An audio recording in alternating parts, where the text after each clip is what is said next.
Welcome back into the 14A Sports Radio Show. Yo, waka waka. Yep.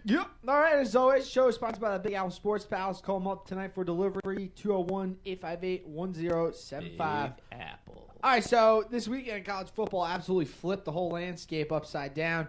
As we mentioned earlier, Alabama going down to Auburn. So now that puts Florida State and Ohio State essentially in the top two BCS standings. Now you got Auburn sitting there in the third spot.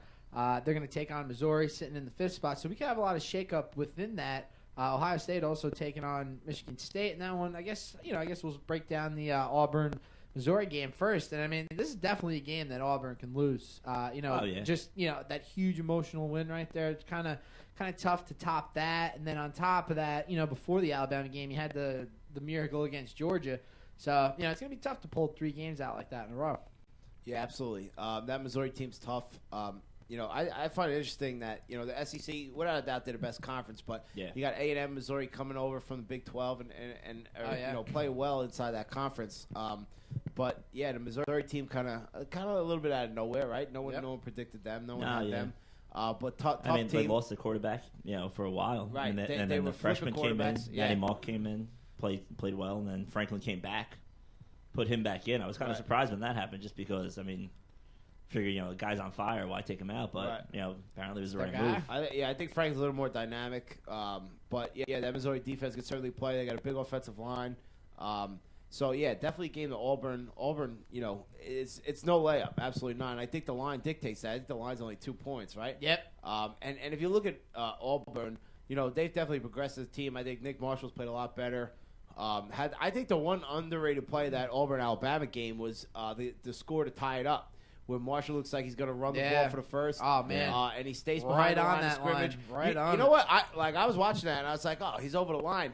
I didn't know the rule. It's got to be the whole body. Yeah, if any part of the quarterback is behind the line of scrimmage, that was a big play when Eli did that against the Eagles on a Sunday night, and they reviewed it because they called him over the line, and his one foot was behind the line, and so it was still legit, Right, so if any part is behind, he dumped it off to the tight end, and they took it to tie the game. But, you got to give that Auburn team credit. They went down early, right? Yeah, I thought once they went down 21-7, I was like, all right, because last week on the show I was like, these big hyped up matchups in college, they always flutter out. It's always a lot of smoke and mirrors, and then the game comes and somebody gets blown out. And I saw that happen, and I was like, all right, well, Bama's gonna crush them now. And then they fought back, and it was an awesome game. Great ending. That's the thing in a rivalry game. You never really can predict what's gonna happen.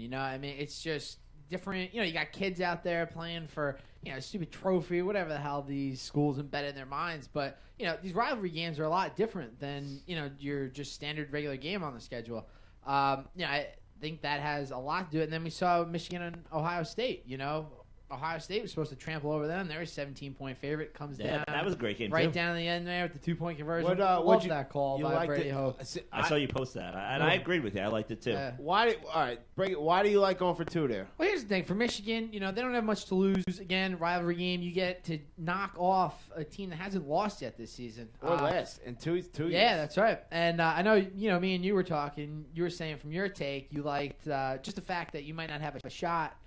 I like going for the 2 every time. Like, even if Michigan was playing for a national championship, right? Never mind the fact that they have nothing to lose. I like going for that because I think that's your best opportunity. Even if you go to overtime, you get the ball from the 2-yard line to score, or to 3, to score. You're not going to get a better chance than that, right? To win a game. Otherwise, you go to overtime. You got to go might to the miss 35. A kick, you might, There's a lot more open. Even though I didn't really love the play. I'm sure. That was horrible. I didn't like the play call at all. No. I'm sure it was supposed to be a different way, or the receiver's supposed to break a different way. It always looks a little different against the practice squad. But I would have loved one of those those Boise State, the Statue of Liberty. One of those they ran against Oklahoma. That was a classic, they got to have a play that says, we basically know we can get this to work instead of just a standard 3 guys stack up and then try to run. I think it would have been a little more creative, especially if you're going to gamble, go all the way. You got Gardner, mobile quarterback. I was just going to say, I always like moving the quarterback out of the pocket there. You give him the option to run it. You give him the option to throw it. You got to make the defenders make a decision. Do I stick? Do I make a play in a quarterback. I like moving the pocket, moving the quarterback out of the pocket on those kind of plays. But, yeah, definitely, I think the right decision. You go for the win. Interesting. Tom, I don't know if you remember back in the day, Tom Osborne, you talk about have nothing to lose. Tom Osborne in Nebraska went for 2. I want to say it's the Orange Bowl, but I'm not positive. Yeah, it was. Yeah, and they wound up missing it, and they lost the game and lost the national championship. It's interesting that Miami was the 5th-ranked team in the nation, and they won the national championship. No, Penn State won it.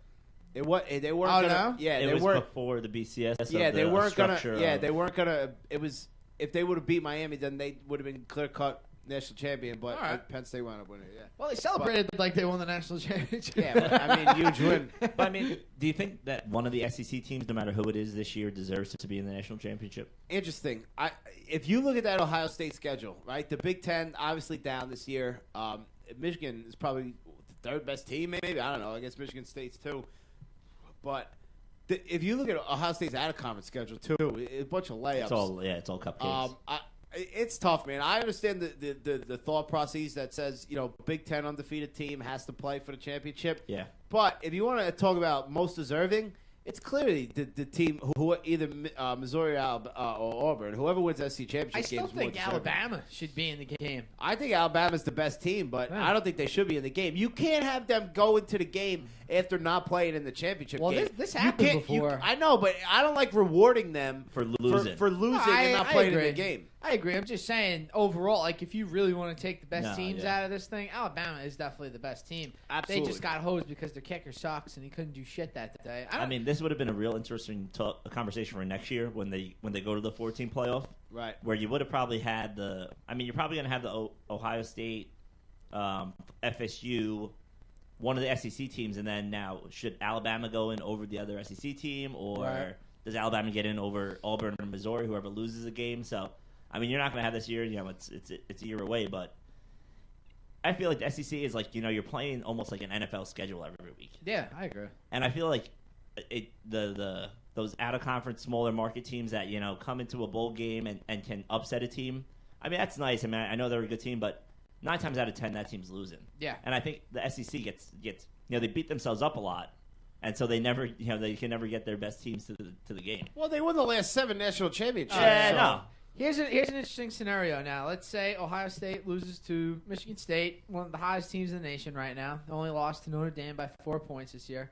So let's say Michigan State beats Ohio State. They're done. Missouri beats Auburn. They're done. Now, Alabama, who's sitting in the 4th spot at BCS. Right, just what we just talked about. I think that you have to give it to Missouri. How can you have an Alabama team that didn't play in the SEC championship game? They both have 1 loss. But now Mizzou lost to Bama, right?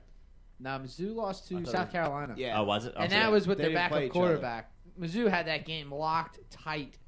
Like they had it locked tight, and they were up. I believe it was like 24-3 in the 4th. They just let the Gamecocks come all the way back, and they ended up winning in overtime. Yeah, I don't think you could reward Alabama. I think Alabama should be out of the mix. I don't think there's any way they can get to the national championship game. No matter, I think everyone can safely assume FSU is going to run over Duke, right? So assuming they win, what we're saying, yeah. and you're looking for the one other team, if it's not Ohio State, even if Ohio State beats Michigan State, I still think it should be the winner of SEC, but it's not going to be. It's going to be Ohio State, but. If Ohio State loses, it's got to be the winner of that game. It has to be. They're both 1 loss. Auburn. LSU beat them pretty good. Not a classic LSU team, but a very good LSU team. Yeah, definitely. But Auburn's been progressing, right? They've gotten better as the years gone on. They're much better now than when they played LSU. I think they were lost like week 4 or 5 of the season. Going to your point, I think Alabama's the best team and would give out FSU. Alabama would probably be the best game, but I don't think they're deserving of it. I don't think they should be allowed to play. And that's just the way college is. I mean, and there's really no good way around it. Even when you go to 14 playoffs, it's still going to be this team should be in over that team, or somebody lost at the wrong time of the year. I mean, look at the NCAA, right? You got 65 teams, and you always have the guys on the outside looking in saying we should have got in.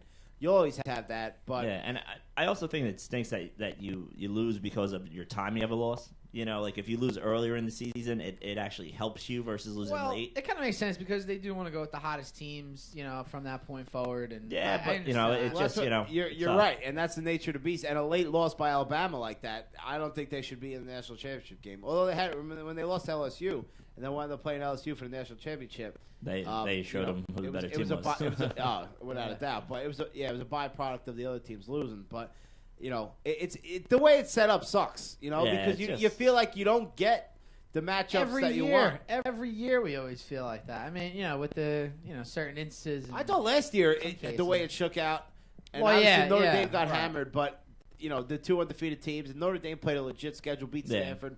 But that was more just it's just by luck that it worked out. You know, rather than we were headed down the road of Kansas State was undefeated. Oregon was undefeated, and you were going to have Oregon, Kansas State, Notre Dame all undefeated. But I mean, it's always going to be a question mark because you're always going to have, the teams that play in these small mid-major conferences that are great teams that look great. NIU's still undefeated. Yeah, and they're 14th in the nation. But so I mean, you compare the teams that they play every week versus the teams that play in the SEC or even the Big Ten, and you got to say, well, all right, well, do they deserve to be in the same conversation as the team? Obviously, the FBS is like 112 teams or something like that, So it's like you can never really, and it's so many different schedules, and you can never really get a common denominator to say who's better than who, and there's always that open conversation of, XYZ should have been over. I think college football likes that. I really do. I mean that's what everybody talks about. Yeah. They go on the motto or the slogan, the hashtag now. Of every game counts. Every game counts. Whereas college basketball is the complete opposite. You lose an early season game, it has which no a lot of people bearing. who love college football love about that. Absolutely. 100%. Rather in the NFL where you could lose 3 or 4 games, or in the NBA where you could lose 15, 20 games. It does. Every single game counts. And if you don't show up for one single game, then you're effed. And you're out of it. Yeah, but even when you move to that playoff with the 4 teams, and I think personally it should be at 8. I like 8. Yeah. That's what I thought it was. I remember one of our 4. previous shows. I said it was 8, but I think 8's the number. I agree. You set up the bowl games that way. You have the 4 major bowls, and then the national championship bowl in the 5th. You'd have to obviously have a couple other games, but I think that's bring the pinstripe bowl into the mix. Who gives a shit? That'd be fun. Well, I went to the West Virginia Syracuse game. Did you go? It was awesome. In the snow, right? Yeah, it was an awesome game. It's just cool just watching the game in the baseball stadium, the whole different setup, how it feels. Oh yeah. And we had great seats. My friend won the tickets, and they had the snow going. Geno Smith looked terrible. Yeah. And I was asking the whole time. I was like, "What happened to this guy? Like a Heisman Trophy." Yeah, they would start out like 5-0 and then fell off the map, just like he did with the Jets. Nassib was the other quarterback, but they both looked terrible. But it was bad conditions, but. Now let's look at the Heisman watch real quick. So it looks like the 3 that are going to get invited to New York. Unless he gets arrested. You got Winston, Andre Williams out of That's very much on the BC, table. Jordan Lynch. It's a little weird. Winston. So obviously, that's the choice. Where's Johnny Football on this list? He's not on No, there. you know what? He's right there. But that LSU I don't know why you're loss hating killed on him. Johnny. Two Johnny losses. Football. Those 2 losses. The LSU absolutely loss. killed him. Since when did we start talking about losses? He in had the Heisman Trophy race? Because he didn't play well. I think what happened was LSU shut him down. If Manziel played well against Missouri, I think he might have been invited at least to New York. But what's Boston College's not winning record? that game. Oh, they're horrible. But you got this guy from Boston College on here. But this guy's Andre breaking Williams, left. he's leading the nation. He's rushing. breaking records left and right. But it's Jameis Winston, hands down. Even if he gets arrested, Braxton it's Miller surely him. in the conversation? No. He's been out, though. He missed a lot of games. He didn't play the whole year. Yeah. They had the other quarterback. Yeah. Oh, that's right. That's right. I'm sorry. I forget that. And the other quarterback actually played very well when Miller was out. Miller would have been right there, with an undefeated team. The Missouri quarterback, he was out. There aren't who's there. There's no big names, right? It's Jameis besides Winston. Winston. It's Jameis Winston and runaway. Who's making a push? Actually, Derek Carr, from Fresno State. Well, he lost to San Jose State with another very good quarterback, David Fales, out there. Oh, did they lose? Yeah. No. Great David game, though. Bro? Oh, my God. Yeah. There was like 88. He's bigger than him, though. 88 points in the first half, and they both went nuts. Like, one threw for 5 touchdowns, the other threw for 6. Fales came into the year with a huge reputation. Fales very good. He didn't play as well early on. He'll get drafted, though. Oh, definitely. He'll get drafted. But so in that game, it was like 88 points in the first half. and then, 1-5, 1-6, and then the second half, neither of them throws for a touchdown, but they start like running it in and all that shit. Like just a crazy. It was like 63-52 the final score. Crazy, great game. I didn't realize great game of highlights. Yeah, a guy like that. Yeah, because I'm all over the Fresno State, San Jose State. Well, Rutgers opened a season with Fresno State. If you remember that great game. Oh, yeah. Great watching game. that. Went to a couple overtime, 3 overtimes. That's right. They were on the road, right? Yeah, they went up. No, to remember Fresno. they went to 1 overtime, and then Rutgers went for it right away. Yeah. Oh, okay. Yeah. Some crazy shit, man. My memory's shot. Now, before we hit the commercial break, what kind of bowl matchups you guys want to see this year? You got any specifics? I think you have to wait to see this week how the games shake out. Who the national championship game is. I think the Rose Bowl could be interesting. You possibly have maybe like Michigan State against Stanford. I think that'd be a very good game. Arizona Stanford for the Pac-10. Good game. That game's at Arizona State too. Yeah, and Arizona just beat Oregon, right? Arizona State. Yeah, this is Arizona. The Sun Devils. Oh, but Arizona State's in the title game? I'm sorry. Yeah. That's all right. I may have messed up. It's okay. Not on my college football game tonight. And then, hold on, before we get out, how about the Sarkisian hire there at USC? Absolutely bananas, because he goes on the radio earlier that day talking to one of the Seattle stations about the weekend, and they asked him, they go, so what do you think about this USC job? Oh, I haven't been contacted. Nobody's done anything. That's 5 hours later, he's named the head coach. That's a normal playing field. No, I understand. It's a great job. You got to have that job. But, I mean, come on. You go on the radio and he was earlier a coach that there day. when Carroll was there. Yeah. So. Nick Saban did the same thing. Was at the Miami Dolphins. Right. They asked him about the Alabama job. He said, I'm not leaving the Dolphins, within 24 hours. He's the Alabama head coach. So that's how that works. A lot of Saban hatred coming out this week. You know what? I didn't mind Saban until Saban started saying, the Alabama fans were leaving early, the game, blah, blah, blah. Are you kidding me? My favorite, there's a good article where they did a 60-minute special with Alabama and the whole football team. And I guess Saban's running like an off-season clinic with like little kids and stuff. So this little kid goes up to him to like get his documentation that he went and everything. Didn't shake Saban's hand. He's like, "You better come back here. You better shake my hand." It's it's awesome. I gotta find it. We'll try to find it here during. Gotta teach those youngsters respect. I'll tell you what, though, you can't. I mean, Saban put together. Alabama was a dead program, absolutely dead before Saban got there, and it didn't take him long. He turned it right around. One of the best between him and Urban Meyer. By far the two best college coaches we've seen in a long while. Better put that Nicky Saban statue next to Bear Bryant. No, but just in terms of the accumulation of talent. You look at the NFL draft and the amount of Alabama guys going. And Ohio State's going to be the same way, at the top of the recruiting. I feel like FSU is probably looks like they're on the verge of the next. Yeah, and the more high-profile games they play, USC in the Pete Carroll era, that they kind of held that title. That was them for a while.